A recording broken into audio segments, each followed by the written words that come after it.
ही भाजी खास श्रावण महिन्यातील ऋषी पंचमीच्या दिवशी केली जाते, जी आरोग्यासाठी अत्यंत पौष्टिक असते।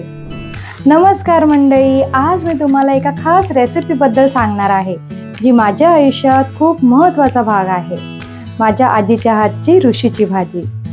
ही भाजी फक्त एक डिश नाही, ही माझ्या वडिलांशी आणि आमच्या संपूर्ण कुटुंबाशी जोडलेली एक खास आठवण आहे। माझे वडील ऋषी पंचमीच्या दिवशी जन्माला आले आणि म्हणूनच हा दिवस आमच्यासाठी खूप महत्त्वाचा आहे। आजीच्या हाताने बनलेली ऋषीची भाजी म्हणजे एक उत्सव असायचा। तिच्या हातामध्ये जादू होती आणि त्याच जादूने भाजीची चव खास बनायची। आता आजी गावी असते, पण तिच्या शिकवणीवर मी आज ही भाजी बनवणार आहे। तिचे मार्गदर्शन, तिचे आशीर्वाद सगळं काही ह्या भाजीमध्ये समावलेलं आहे। तिच्या हाताच्या चवीला मी जरी पोचू शकत नसले तरी तिच्या पद्धतीनुसार भाजी बनवताना ती जवळ असल्याचा भास होतो। चला तर मग रेसिपीला पटकन सुरुवात करूया। त्यासाठी लागणारे साहित्य आधी पाहून घेऊया। इथे मी 21 प्रकारच्या भाज्या घेतल्या आहेत। तुमच्याकडे ज्या भाज्या अवेलेबल असतील त्या तुम्ही घेऊ शकता, पण ह्या भाज्या बैलांच्या नव्हे तर माणसांच्या कष्टाने असाव्यात। हे आहे लाल माठ, हे स्वच्छ धुवून चिरून घेतलं आहे। हे लाल माठाचे देठ आहेत। हा भाजीचा अळू आहे, हा देखील स्वच्छ धुवून घेतला आहे आणि हे त्याचे देठ आहे। हे आहे वालीच्या शेंगा, ह्या आपण स्वच्छ धुवून घ्यायच्या। मक्याचे कणीस घेतले आहे, अरबी घेतली आहे, सोबतच भेंडी देखील घेतली आहे। हे आहे शिराळे, लाल भोपळा घेतला आहे, कच्ची केळी घेतली आहेत, दोडका, काकडी, रताळे, ह्या भुईमुगाच्या शेंगा घेतल्या आहेत। ह्या सोलून त्याचे दाणे काढून घ्या। जर शेंगा अवेलेबल नसतील तर तुम्ही आपले बेदाणे देखील भिजवून ठेवून घेऊ शकता। ही आहेत आंबाडी, सुरण घेतला आहे, हे मटार आहेत, हिरवी मिरची, खडे मीठ, गूळ, ओल्या नारळाचा चव आणि चिंचेचं कोळ घेतला आहे। ह्या सर्व भाज्यांचं प्रमाण मी डिस्क्रिप्शन बॉक्समध्ये देत आहे। या भाज्यांचं प्रमाण तुम्ही तुमच्या पद्धतीने कमी जास्त करू शकता। चला तर मग रेसिपीला आता आपण सुरुवात करूया। ह्या भाजीसाठी तेल किंवा तुपाचा वापर केला जात नाही। भाजी शिजवण्यासाठी आपल्याला गॅसवर एक टोप ठेवायचा आहे। यामध्ये आपण सर्व भाज्यांचे थर लावणार आहोत। सर्वात आधी तळाला आपल्याला लाल माठ ठेवायचा आहे। त्यावर चिरून घेतलेले अळू देखील ठेवून घ्या। गॅस मंद आचेवरच असावा। आता आपण ज्या भाज्यांना शिजण्यासाठी वेळ लागतो त्या भाज्या आपण लावून घेऊया। तर सर्वात आधी आपण तिथे लावणार आहोत सुरण, अशा प्रकारे। त्यानंतर दोडका ठेवून घ्या। पुन्हा वरून अळूची पानं सोडून घ्या। या भाज्यांना आपापलं पाणी सुटतं। थोडा लाल माठ पसरवून घ्या। आता आपण कणीस लावून घेऊया। तुम्ही तुमच्या पद्धतीने देखील या भाज्या वर खाली लावू शकता। आता आपण अरबी घालून घेऊया, व्हिडिओमध्ये दाखवल्याप्रमाणे। या भाज्या श्रावणात मुबलक प्रमाणात असतात आणि पौष्टिक देखील असतात, त्यामुळे ऋषीची भाजी खाणे अतिपौष्टिक मानले जाते। आता केळीचे काप ठेवून घेऊया। तुम्ही केळीचे बारीक बारीक स्लाइस देखील करू शकता। मी इथे मोठे स्लाइस ठेवले आहे। लाल भोपळा घालून घ्या। पुन्हा वरून लाल माठ पसरवून घ्या। दिसायला एवढं सुंदर दिसत आहे ना। आता वरून आपल्याला अळूची पाने सोडायची आहे। ही भाजी चवीला सुद्धा अप्रतिम बनते, नक्की ट्राय करा। आता मटार घालून घ्या। सोबतच चवळीचे शेंग घालून घ्या। तुम्ही श्रावणी घेवडा देखील वापरू शकता। भुईमुगाच्या शेंगा घाला।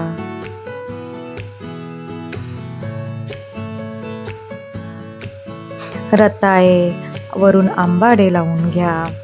आंबाडी तुम्ही तुमच्या पद्धतीने देखील तुम्हाला जसे चव हवी आहे तसे लावून घेऊ शकता। पुन्हा आपण बाकीच्या भाज्या ज्या आहेत त्या देखील लावून घेणार आहोत.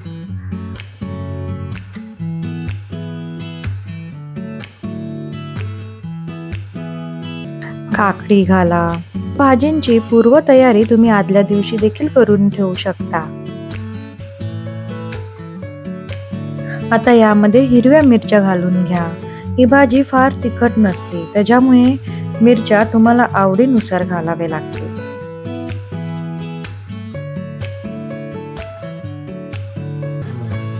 वरून लाल माठाचा देठा पसरवून घ्या. त्याचबरोबर आळूचे देठा देखील पसरवून घ्या. आता वरून भेंडी लावून घ्या.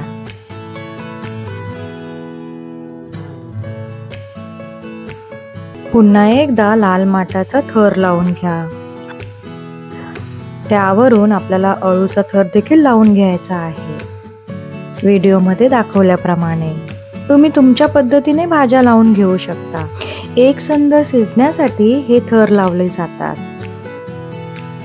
शिराळे लावून घ्या. ओल्या नारळाचा चव घालून घ्या वरून.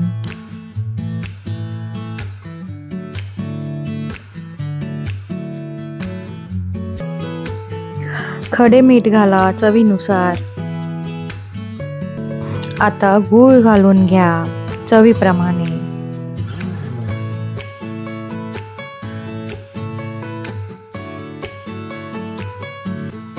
वरून छान चिंचेचा कोळ सोडून घ्या.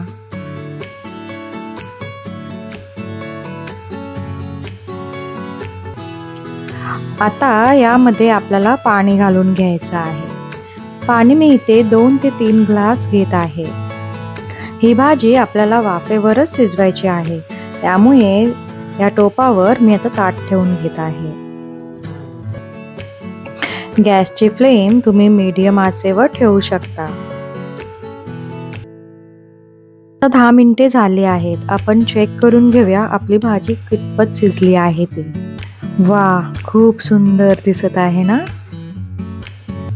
आता या भाजीला थोडंसं काविलत्याने तुम्ही फिरवून घ्या. हलक्या हातानेच आपल्याला फिरवून घ्यायचे आहे.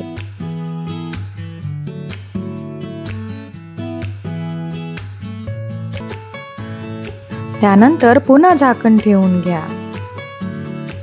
ही भाजी पूर्ण शिजेपर्यंत आपल्याला ह्या स्टेप्स फॉलो करायचे आहेत. प्रत्येक 5 ते 7 मिनिटांनी आपल्याला भाजी चेक करत राहायची आहे. आता आपण झाकण काढून घेऊ व चेक करूया की भाजी कितपत शिजली आहे. त्यासाठी मी इथे एक तुकडा घेऊन कापून बघणार आहे की भाजी आपली कितपत शिजली आहे. परफेक्ट अशी शिजून झाली आहे. या प्रकारे आपली ही भाजी आता रेडी झाली आहे. पुन्हा एकदा भाजीला छान मिक्स करून घ्या. एकजीव करून घ्या.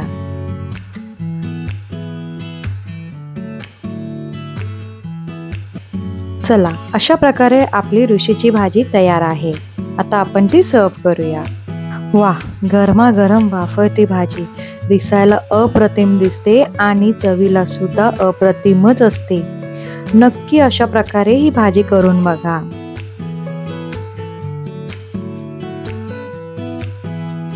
तर मंडळी, कशी वाटली तुम्हाला आजची ऋषी पंचमीची भाजी? नक्की घरी ट्राय करून बघा. हे आहेत माझे वडील, ज्यांच्यासाठी मी ही आज खास भाजी केली आहे. तेच चाखून बघतील आणि तुम्हाला त्याची चव सांगते. बघा चाखून.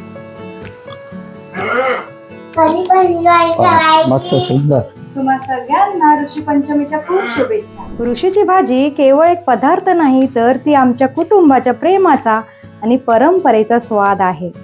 माझ्या आजीने शिकवलेल्या त्या प्रेमाच्या, कष्टाच्या आणि जिव्हाळ्याच्या आठवणी या भाजीच्या प्रत्येक घासाबरोबर पुन्हा जिवंत होतात. तर मंडळी, या ऋषी पंचमीला तुम्ही सुद्धा आपल्या घरात या खास भाजीची रेसिपी आजमावून पहा. आपल्या कुटुंबासोबत खा आणि आपल्या परंपरांना जपण्याचा आनंद घ्या.